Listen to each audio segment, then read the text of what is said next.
వారం రోజుల పాటు నిలువ ఉండి అస్సలు చేదు లేని కాకరకాయ వేపుడు ఎలా చేయాలో ఇప్పుడు చూద్దాం. కాకరకాయ వేపుడు చేయడానికి ముందుగా కాకరకాయల్ని ఇలా చిన్న ముక్కలుగా తరగండి. ఇదే సైజులో ఉల్లిపాయలు కూడా తరగండి.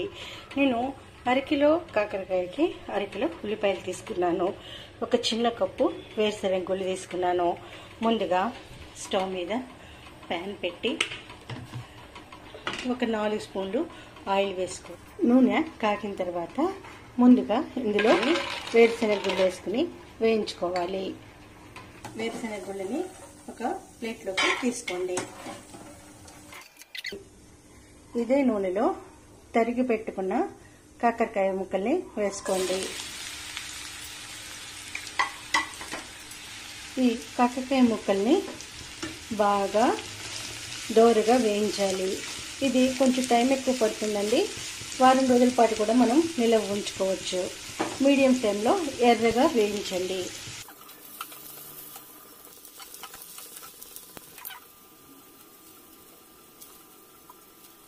ఇలా కాకరకాయలు బాగా దోరగా వేగిన తర్వాత మాత్రమే ఇందులో ఉల్లిపాయలు వేయండి. చూడండి, ఈ ఉల్లిపాయలని ఇందులో వేసేసుకోవాలి.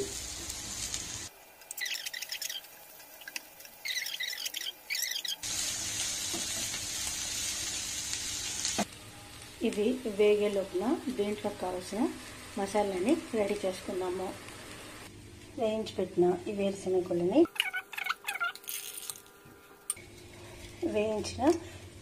గుళ్ళని మిక్సీలో వేసుకుని కచ్చాపచ్చాగా మిక్సీ పట్టుకోవాలి.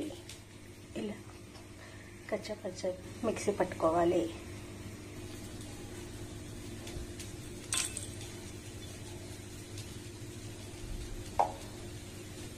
ఎండు కొబ్బరి, ఉప్పు, కారం, జీలకర్ర, పసుపు వీటిని మిక్సీ జార్లో వేసుకుని పొడి చేసుకోవాలి. కొంచెం ఎండు కొబ్బరి వేస్తున్నాను.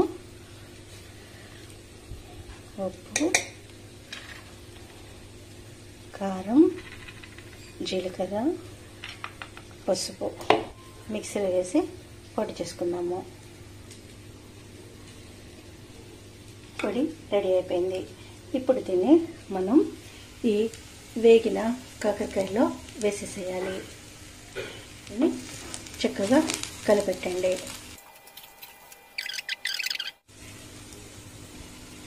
ఇలా ఉల్లిపాయలు కాకరకాయలకి మనం వేసిన మసాలా మొత్తం పట్టేటట్టుగా కలిపి ఆ తర్వాత ఒక 5 నిమిషాల పాటు వేయించాలి. వేయటం వల్ల కొంచెం తేమ వస్తుంది కదా, ఆ తేమ కూడా ఆవిరైపోయే వరకు ఇలా వేయించుకోవాలి.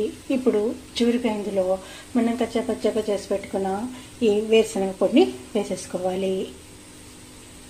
ఇప్పుడు ఇందులో చివరిగా వేయించిన వేరుశనగ గుళ్ళు కూడా వేస్తున్నాను. ఇవి ఈ ఫ్రైలో అక్కడక్కడ తగులుతూ చాలా బాగుంటాయి. ఈ పొడి మొత్తం ఈ ఫ్రైకి పట్టేటట్టుగా బాగా కలుపుకోండి. ఇందులో ఈ ఎండు కొబ్బరి పొడి అండి, మీకు కావాలంటే పచ్చి కొబ్బరి కూడా వేసుకోవచ్చు. ఎండు కొబ్బరి వేస్తున్నాను ఎక్కువ రోజుల వంట కోసం. ఈ ఎండు కొబ్బరి పొడిని కూడా వేసి చక్కగా కలిపెట్టండి. ఎండు కొబ్బరి ఎంత వేయాలి, వేరుశనగ గుళ్ళు ఎంత వేయాలి అనేది మీ ఇష్టం. మీకు ఇష్టమైతే ఎక్కువ వేయండి, మీకు నచ్చకపోతే తక్కువ వేయండి. కాకరకాయ వేపుడు రెడీ అయిపోయిందండి. స్టవ్ ఆఫ్ చేసేయండి. కాకరకాయ వేపుడు బాగా చల్లారిన తర్వాత దీన్ని ఒక గాజు బాటిల్లో వేసుకుని మీరు స్టోర్ చేసుకోవచ్చు.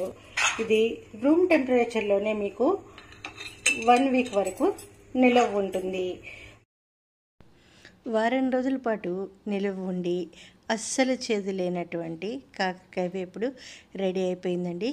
ఒకసారి చేసి ఎలా ఉందో కామెంట్ చేసి తెలియచేయండి. Thank you.